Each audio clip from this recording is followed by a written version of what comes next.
The Prabhupada Connection. Causeless Mercy. 56. Something's Happening Here. By Swarup Das. When I was still living at home and visiting the temple every chance I got, I had gone into my neighborhood head shop one evening, and in a little cardboard box there were a bunch of albums that were kind of offbeat. One was of hundreds of Tibetan Buddhist monks chanting and making strange sounds with their vocal cords. Some of them could make 3 different sounds at once, and among those esoteric LPs was the original Happening album. On the back I immediately noticed the Ginsberg quote, "It brings a state of ecstasy." I bought it and took it home with me and began playing it and playing it and playing it and chanting along with it and listening to Prabhupada's talk explaining the meaning of the mantra. In fact, at one time I had practically the whole speech memorized. Still do. It's Krishna consciousness in a nutshell. When I left the head shop and walked to where my car was parked, it was my sister's car that she got to commute to college with, a 66 Malibu Chevy with big hippie flower decals pasted all over it. Just as I was getting the keys out to unlock the door, a cop car drove up and shone his flashlight on me. Apparently the local cops developed the brilliant strategy of watching the local head shop and assuming that anybody patronizing the place was a drug user.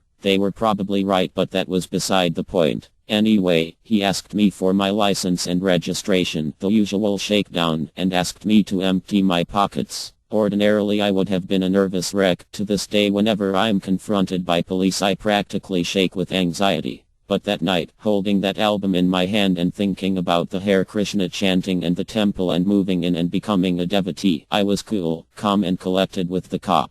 I felt as if I were untouchable or even transcendental, that I was no longer in his jurisdiction. I felt protected, sheltered. Yeah, that's how I felt, come to think of it. Hare Krishna. All glories to Srila Prabhupada. Swarup Das.